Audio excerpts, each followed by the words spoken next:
We've gotten used to seeing space as a place full of mysteries because of the fascinating nature that surrounds it.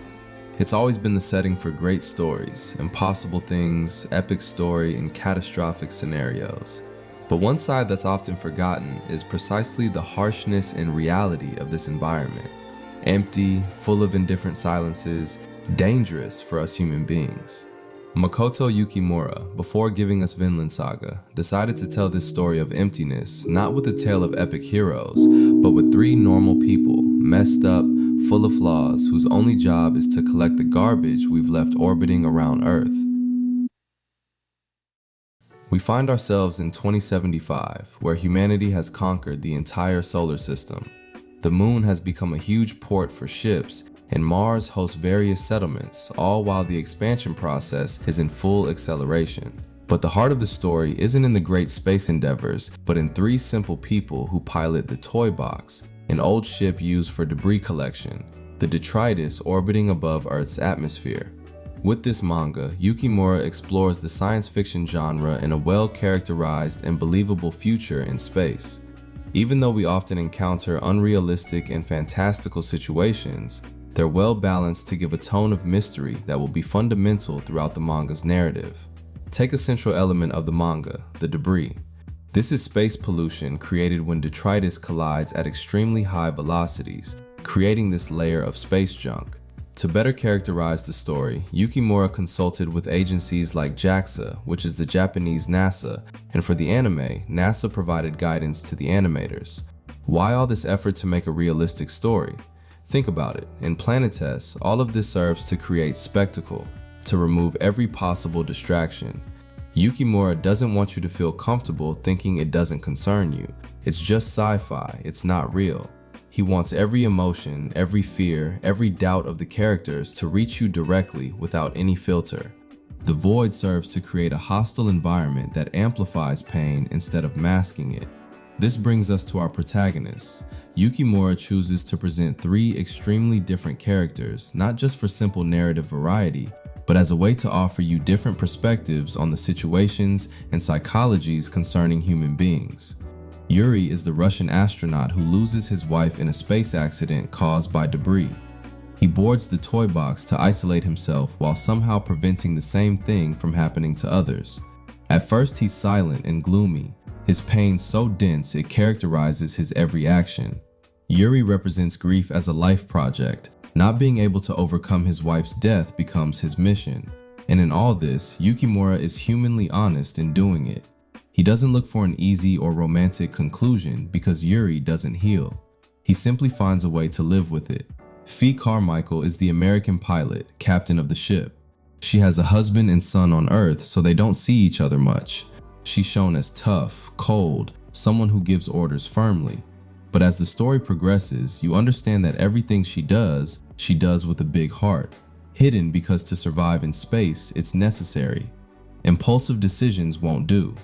Fee represents silent sacrifice, choosing a difficult life to give something to her family, but living with the constant guilt of not being present and missing something important. Hachimaki is our protagonist, nicknamed Hachi from the Japanese Hachimaki, the traditional headband tied on the forehead as a symbol of commitment and victory, historically also connected to the kamikaze. This is no accident, given that at first he presents himself as carefree, a guy with his head in the clouds who dreams of buying his own spaceship, lively, bold, terribly bored with his job. In the early chapters, Hachimaki is the victim of an accident that will mark him deeply.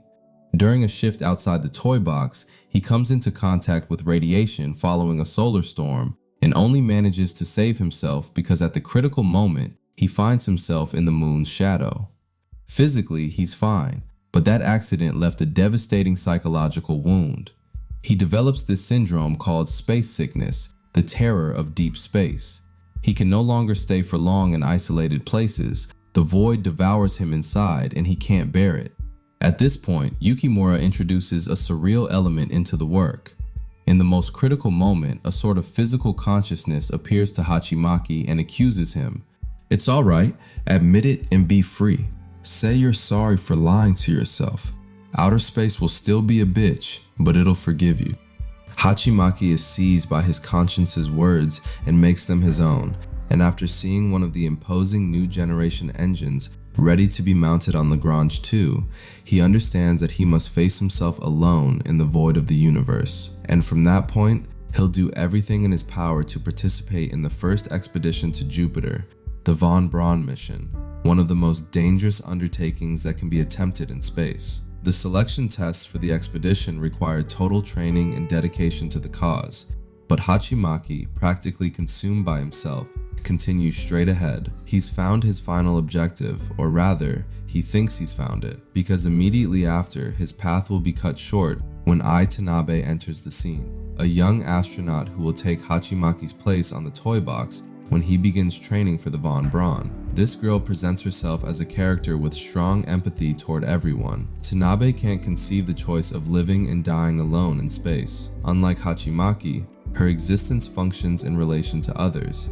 It only acquires meaning if she can share it with someone. The two are complete opposites and will clash multiple times, which however will bring them much closer. And here Yukimura tricks you, because given how stories usually go, you'd expect a character like Tanabe to be just a narrative device to change the protagonist, but that's not the case. Tanabe also has a complex background, a past that fully justifies her every choice. Tanabe's continued closeness with events like the picnic on the moon, other dialogues with his conscience, and other incidents begin to make Hachimaki see the world with different eyes. His need for solitude clashes both with his interest in Tanabe and with other characters who in one way or another become connected to him. Because Planetest doesn't end with the three protagonists of the toy box. Yukimura builds you a universe where every character, even those who appear for very little time, still have a role, a past, a reason to exist in that world. Like the Lunar Girl, her rarity is being one of the very few people born on the moon. In one of the first chapters,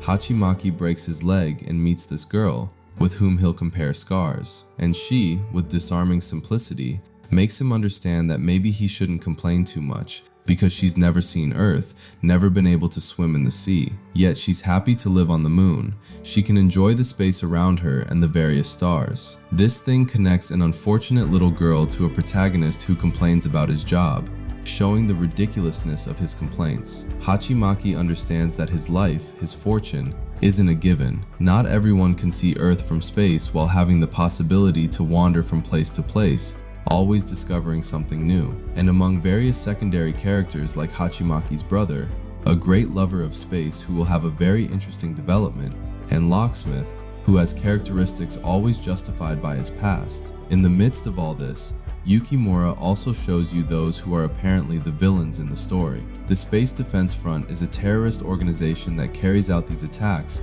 with the aim of driving away space explorers. He wants to explain their reasons, which are valid, but their means aren't the best, because following the damage done on Earth, they want to prevent it from happening elsewhere. Yukimura, in the midst of this story, manages to talk to you about society and politics that is everywhere in his manga, and we'll see this in Vinland Saga as well. In all this, among 1,000 things put on stage, Planetest is a very fluid work that weaves together different events involving the protagonists in a rapid and intelligent way, always stopping every now and then to give space to free contemplative moments that allow time for reflection. These moments are well balanced in my opinion, deliberately breaking the climax when everything is about to explode.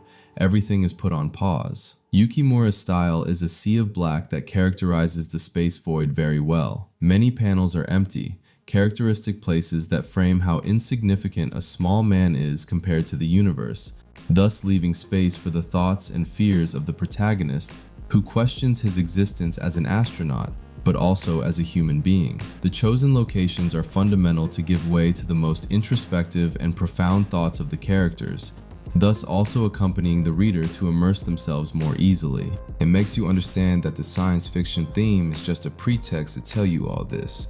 The insecurities, fears, doubts that arise in the protagonist don't change on Earth or in space, showing that you're an integral part of the universe. So there will never be a situation, an ideal place, where problems will simply vanish. There are self-contained episodes that give different nuances like various romantic relationships, feelings, and unique friendships. A collection of mini stories that work in a unique way. The technical part of the drawing and how the rhythm of the panels is constructed is, let's say, unusual. With Planetes, Yukimura tries to render in the drawing environments, objects, and technologies that we see as something taken for granted.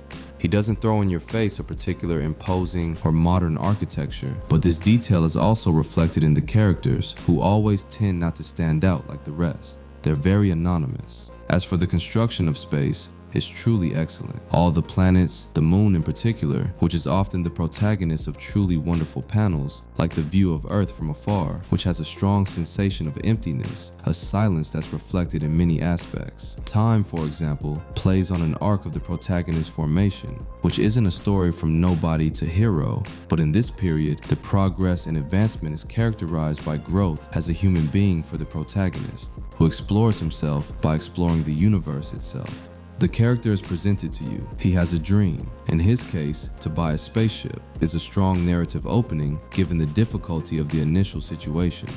But following his meeting with characters like Tanabe and the other events mentioned, this need for absolute self-determination disappears, closing his evolutionary circle. He realizes that his life finds deeper meaning in relationships with others than in the personal desire to travel alone with his ship. In a wonderful panel by Yukimura, where we have the culmination of the relationship between the two, Hachimaki in Jupiter's orbit, I learned that I couldn't stop loving people, a phrase that closes the circle. Hachimaki, the absolute individualist free from any bond, who places the other as the end of his being, closing not only the protagonist, but also the entire theme of this work. A void that can be filled by shared experience with others, being able to connect in the doubts and fears of others, and being able to feel it because we're not the only ones feeling it. Yukimura has a particular trait that I loved a lot. It's his way of treating the reality of relationships, never as between good guys or bad guys, but everyone with their own fears and desires. A frightened protagonist searching for the ultimate meaning, the great objective to give significance to what he does. All this is treated with the same seriousness as the terrorists, who aren't painted as monsters, but as human beings who are fragile in turn for having seen the destruction caused on Earth and don't want to see it again. Every character is a different way of seeing, and Yukimura lets you enter each of them to make you understand their point of view, making you empathize even when you wouldn't want to. If you haven't had the chance to read the manga, there are 4 volumes that won't disappoint you. Also an anime of 26 episodes that mixes many stories while always keeping you engaged. I've cited Vinland Saga very often, and if you're coming from reading Vinland, I'll tell you now not to make the mistake of considering it a type of Vinland. It has practically nothing in common except for a clear voice from the author who will maintain his distinctive trait and approach. I can only tell you to enjoy reading or watching this work that mixes science fiction, space opera, romanticism, slice of life in a personal way. A great debut for Yukimura, who will continue with the more raw manga, but always with the goal of exploring and telling the human soul in the best way from another perspective.